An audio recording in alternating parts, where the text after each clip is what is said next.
ದತ್ತಾತ್ರೇಯಾಯ ನಮಃ. ಓಂ ಐಂ ಹ್ರೀಂ ಶ್ರೀಂ ಲಲಿತಾಂಬಿಕಾಯೈ ನಮಃ. ಎಲ್ಲ ಧರ್ಮಬಂಧುಗಳಿಗೂ ಕೂಡ ಸದ್ಗುರು ದತ್ತಾತ್ರೇಯರ ವನದುರ್ಗಾ ಮಾತೆಯ ದಿವ್ಯ ಕೃಪಾಶೀರ್ವಾದವನ್ನು ಪ್ರಾರ್ಥನೆ ಮಾಡ್ತಾ ಈ ದಿನದ ದತ್ತಧಾರೆ ಕಾರ್ಯಕ್ರಮಕ್ಕೆ ಸ್ವಾಗತ ಮಾಡ್ತಾ ಇದ್ದೀನಿ. ಇವತ್ತಿನ ದಿನ ಶನಿವಾರ, ಶನೈಶ್ಚರನ ವಾರ. ಎಲ್ಲರೂ ಕೂಡ ಬಹಳ ಶ್ರದ್ಧೆಯಿಂದ ಶನೈಶ್ಚರನ ದೇವಸ್ಥಾನಗಳಿಗೆ ಹೋಗ್ತೀರಿ, ಆಂಜನೇಯನ ದೇವಸ್ಥಾನಕ್ಕೆ ಹೋಗ್ತೀರಿ, ಲಕ್ಷ್ಮೀ ನರಸಿಂಹಸ್ವಾಮಿಯ ದೇವಸ್ಥಾನಕ್ಕೆ ಕೂಡ ಹೋಗ್ತೀರಿ.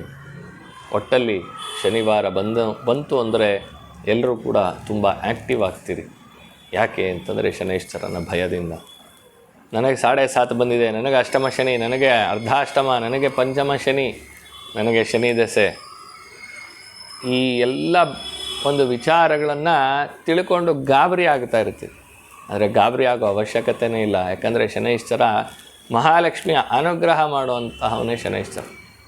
ಅವನಿಗೆ ಗಾಬರಿ ಮಾಡ್ಕೊಳ್ಳೋ ಅವಶ್ಯಕತೆ ಇಲ್ಲ. ಭಕ್ತಿಯಿಂದ ಸೇವೆ ಮಾಡೋದು ಬಹಳ ಮುಖ್ಯ.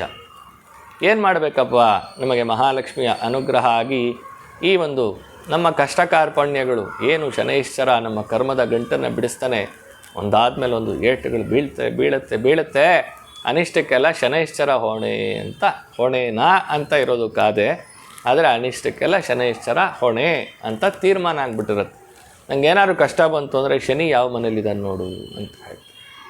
ಅಂಥ ಅವಶ್ಯಕತೆ ಇಲ್ಲ. ಹೊಣೆ ಅಲ್ಲವೇ ಇಲ್ಲ ಶನೈಶ್ಚರ. ನಾವು ನಮ್ಮ ಕಷ್ಟ ಕಾರ್ಪಣ್ಯಗಳಿಗೆ ನಾವೇ ಹೊಣೆ ಬಿಟ್ಟರೆ ಶನೈಶ್ಚರ ಹೊಣೆ ಅಲ್ಲವೇ ಇಲ್ಲ. ಆದರೂ ಕೂಡ ಈಗೊಂದು ಟ್ರೆಂಡ್ ಬಂದುಬಿಟ್ಟಿದೆ. ಆ ಟ್ರೆಂಡನ್ನ ನಾವು ಬದಲಾವಣೆ ಮಾಡೋದು ಬಹಳ ಕಷ್ಟ. ಆದರೂ ಕೂಡ ಆತ್ಮಸ್ಥೈರ್ಯವನ್ನು ಪಡ್ಕೊಳ್ಳುವಂತಹ ಒಂದು ವಿಚಾರಗಳನ್ನು ನಾನು ತಿಳಿಸ್ಕೊಡ್ತಾ ಬರ್ತಾಯಿದ್ದೀನಿ. ಏನು ಮಾಡಬೇಕಪ್ಪ ಅಂತಂದರೆ, ಶನಿವಾರಗಳಲ್ಲಿ ಪ್ರಾತಃ ಕಾಲದಲ್ಲಿ ಅರಳಿ ವೃಕ್ಷಕ್ಕೆ ಪ್ರದಕ್ಷಿಣೆ ನಮಸ್ಕಾರವನ್ನು ಮಾಡು ಅಂತ ಹೇಳ್ತೀವಿ. ನಮ್ಮ ಗುರುಚರಿತ್ರೆಯಲ್ಲಿ ಕೂಡ ಬರುತ್ತೆ. ವಿಪರೀತವಾದ ಬಾಧೆಯನ್ನು ನೀನು ಅನುಭವಿಸ್ತಾ ಇದ್ದರೆ, ಮಕ್ಕಳಾಗಿಲ್ಲ, ಮನೆಯಲ್ಲಿ ಗಂಡ ಹೆಂಡತಿಯ ಜಗಳ, ಯಾವುದೋ ಒಂದು ರೀತಿಯಾದ ಹಿಂಸೆ ಬಾಧೆಗಳು. ಸಾಕಷ್ಟು ಜನ ಹೇಳ್ತಾರೆ, ಪೌರ್ಣಮಿ, ಮಂಗಳವಾರ, ಶುಕ್ರವಾರ, ಅಮಾವಾಸ್ಯೆ ಬಂತು ಅಂದರೆ ನಮ್ಮ ಮನೆಯಲ್ಲಿ ಜಗಳ, ಕಣ್ಣೀರಾಗ್ತೀವಿ. ಇದು ಏನಕ್ಕೆ ಅಂತಂದರೆ ಜ್ಯೇಷ್ಠಾಲಕ್ಷ್ಮಿಯ ವಾಸಸ್ಥಾನ ಮನೆಯಲ್ಲಿರುತ್ತೆ, ಹಾಗಾಗಿ ಬಾಧೆಗಳಾಗ್ತವೆ. ಹಾಗಾದರೆ ಏನು ಮಾಡಬೇಕು? ಯಾಕೆ ಅರಳಿ ವೃಕ್ಷವನ್ನು ಸುತ್ತಬೇಕು ಅನ್ನೋದನ್ನು ಕೂಡ ಮುಂದಿನ ಸಂಚಿಕೆಯಲ್ಲಿ ತಿಳಿಸ್ತೀನಿ. ಈ ಅರಳಿ ವೃಕ್ಷವನ್ನು ಪ್ರಾತಃ ಕಾಲದಲ್ಲಿ ಪ್ರದಕ್ಷಿಣೆ ನಮಸ್ಕಾರವನ್ನು ಮಾಡಿ, ಅರಳಿ ವೃಕ್ಷ, ಬೇವಿನ ವೃಕ್ಷ ಮತ್ತು ನಾಗರಕಲ್ಲಿರುವಂತಹ ಜಾಗದಲ್ಲಿ ಹೋಗಿ ನಮಸ್ಕಾರವನ್ನು ಮಾಡಬೇಕು. ಅರಳಿ ವೃಕ್ಷವನ್ನು ಸ್ಪರ್ಶ ಮಾಡಿಕೊಂಡು ಅದಕ್ಕೆ ನೀರು ಸುರಿಯೋದು, ದಾರ ಸುತ್ತೋದು, ಅರ್ಶಿನ ಕುಂಕುಮ ಚೆಲ್ಲೋದು ಏನೂ ಮಾಡಬೇಡಿ. ಸ್ಪರ್ಶ ಮಾಡ್ಕೊಳ್ಳಿ. ಸಾಧ್ಯ ಆದರೆ ತಬ್ಕೊಳ್ಳೋದಕ್ಕೆ ಪ್ರಯತ್ನ ಮಾಡಿ. ಅರಳಿ ವೃಕ್ಷವನ್ನು ತಬ್ಬಿ ಹಿಡಿದಾಗ ಅದರಲ್ಲಿರ್ತಕ್ಕಂತಹ ಪಾಸಿಟಿವ್ ಎನರ್ಜಿ ನಮ್ಮ ದೇಹಕ್ಕೆ ಸೇರುತ್ತೆ. ನಮ್ಮ ಆತ್ಮಕ್ಕೆ ಅಂಟಿರ್ತಕ್ಕಂತಹ ಕರ್ಮ ಬಾಧೆಗಳ ನಿವಾರಣೆ ಆಗುತ್ತೆ ಅಂತ ಹೇಳ್ತೀವಿ. ಅಲ್ಲಿ ಓಂ ಶಂ ಶನೈಶ್ಚರಾಯ ನಮಃ, ಓಂ ಶಂ ಶನೈಶ್ಚರಾಯ ನಮಃ, ಓಂ ಶಂ ಶನೈಶ್ಚರಾಯ ನಮಃ. ಶನೈಶ್ವರ ಅಲ್ಲ, ಶನೈಶ್ಚರ ಅಂದರೆ ಶನೈಹಿ ಚರ, ನಿಧಾನವಾಗಿ ಚಲಿಸ್ತಕ್ಕಂಥವನು ಶನೈಹಿ ಚರ. ನಿಧಾನವಾಗಿ ಚಲಿಸುವಂತಹ ಗ್ರಹ ಆಗಿರೋದ್ರಿಂದ ಶನೈಶ್ಚರ ಅಂತ ಹೇಳಿ ಅವನಿಗೆ ಹೆಸರು. ಇದನ್ನು ಕನಿಷ್ಠ 8 ಬಾರಿ, ಇಲ್ಲದೇ ಇದ್ದರೆ 28, 48, 54, 108 ಬಾರಿ ಅರಳಿ ವೃಕ್ಷವನ್ನು ಸ್ಪರ್ಶ ಮಾಡಿ ಹೇಳಿದಾಗ ಆ ಶನೈಶ್ಚರನಿಂದ, ಅಂದರೆ ನಮ್ಮ ಪೂರ್ವಾರ್ಜಿತವಾದ ಕರ್ಮ ಬಾಧೆಗಳು ಏನಿದೆಯೋ ಆ ಬಾಧೆಗಳ ನಿವಾರಣೆ ಆಗುತ್ತೆ.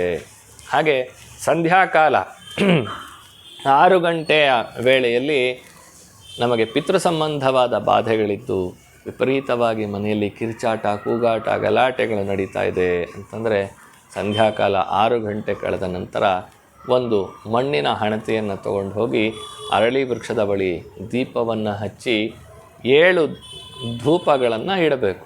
7 ಧೂಪ. 8 ದಿಕ್ಕಿದೆ. ಪೂರ್ವ ದಿಕ್ಕಿನಲ್ಲಿ ದೀಪವನ್ನು ಹಚ್ಚಿದ್ರೆ ಇನ್ನು ಉಳಿದ ಎಲ್ಲ ದಿಕ್ಕುಗಳಲ್ಲೂ ಕೂಡ ಧೂಪ ಅಂತ ಹೇಳಿ ನಿಮಗೆಲ್ಲ ಇವಾಗ ಗೊತ್ತಿದೆ. ಊದಿನ ಕಡ್ಡಿ ಹಚ್ಚಿದ್ರೂ ಪರವಾಗಿಲ್ಲ, ಆದರೆ ಆ ಧೂಪವನ್ನು ಹಚ್ಚಿದ್ರೆ ಬಹಳ ವಿಶೇಷ ಫಲ ಸಿಕ್ಕತ್ತೆ. 7 ಕಡೆನೂ ಧೂಪವನ್ನು ಹಚ್ಚಿ ಪ್ರಾರ್ಥನೆಯನ್ನು ಮಾಡಿಕೊಂಡು ನಿಮ್ಮ ಕೈಲಾದ ಸ್ತೋತ್ರಗಳನ್ನು ಹೇಳಿಕೊಂಡು ಆ ನಂತರ ಮನೆಗೆ ತಿರುಗಿ ನೋಡ್ದಿರ ಬರಬೇಕು ಅಂತ ಹೇಳ್ತಾರೆ. ಸಾಕಷ್ಟು ಜನ ಪ್ರದಕ್ಷಿಣೆ ನಮಸ್ಕಾರವನ್ನು ಮಾಡ್ತೀರಿ, ನವಗ್ರಹಗಳಲ್ಲಿ ಪ್ರದಕ್ಷಿಣೆ ನಮಸ್ಕಾರವನ್ನು ಮಾಡ್ತೀರಿ. ರಾಹುಕೇತಗಳಿಗೆ ಉಲ್ಟಾ ಪ್ರದಕ್ಷಿಣೆ ಹಾಕಬೇಕು. ನಾವು ಉಲ್ಟಾ ಪ್ರದಕ್ಷಿಣೆ ಹಾಕಬಾರ್ದು ಸ್ವಾಮಿ. ರಾಹುಕೇತಗಳು ಉಲ್ಟಾ ತಿರುಗುತ್ತಾ ಇರ್ತಾರೆ.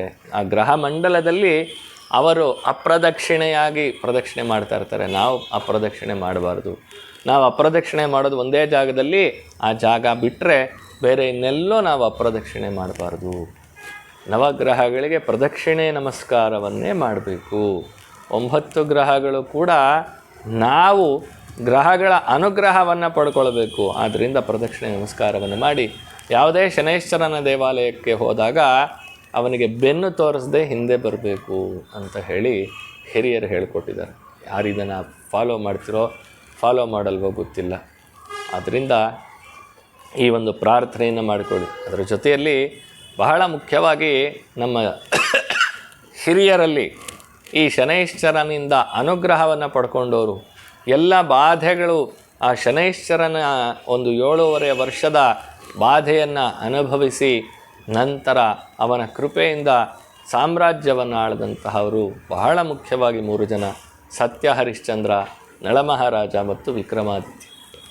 ಈ 3 ಜನರನ್ನು ಸ್ಮರಣೆ ಮಾಡಿದ್ರೆ ಶನೈಶ್ಚರ ಸಂತುಷ್ಟನಾಗ್ತಾನಂತೆ. ಅದರಿಂದ ಸಂಧ್ಯಾಕಾಲದಲ್ಲಿ ಆ ಒಂದು ಧೂಪವನ್ನು ಹಚ್ಚಿದ ನಂತರ ಈ 3 ಜನರನ್ನು ಪ್ರಾರ್ಥನೆ ಮಾಡಿಕೊಳ್ಳಿ. ಅಪ್ಪ, ಸತ್ಯ ಹರಿಶ್ಚಂದ್ರ, ನಳಮಹಾರಾಜ, ವಿಕ್ರಮಾದಿತ್ಯರಂತಹ ಮಹನೀಯರನ್ನು ಸ್ಮರಣೆ ಮಾಡಿದ್ರೆ ಎಲ್ಲ ಸಂಕಷ್ಟಗಳನ್ನು ನಿವಾರಣೆ ಮಾಡ್ತೀನಿ ಅಂತ ನೀನು ವಾಗ್ದಾನ ಮಾಡಿದ್ಯಪ್ಪ. ಅದರಿಂದ ಅವರ ಪ್ರಾರ್ಥನೆಯನ್ನು ಮಾಡ್ತಾ ಇದ್ದೀನಿ. ನನ್ನ ಜೀವನದಲ್ಲಿ ಬಂದಿರತಕ್ಕಂತಹ ಅನೇಕ ವಿಧವಾದ ಕರ್ಮ ಬಾಧೆಗಳನ್ನು ನಿವಾರಣೆ ಮಾಡಿ ನಮ್ಮನ್ನು ಸುಕೃತರನ್ನಾಗಿ ಮಾಡು ಅಂತ ಶನೈಶ್ಚರನಲ್ಲಿ ಸಂಧ್ಯಾಕಾಲದಲ್ಲಿ ಪ್ರಾರ್ಥನೆಯನ್ನು ಮಾಡಿದಾಗ ನಮಗೆ ಅಂಟಿರ್ತಕ್ಕಂತಹ ಬಾಧೆಗಳು ಕ್ರಮೇಣ ಕಡಿಮೆ ಆಗ್ತಾ ಹೋಗುತ್ತೆ.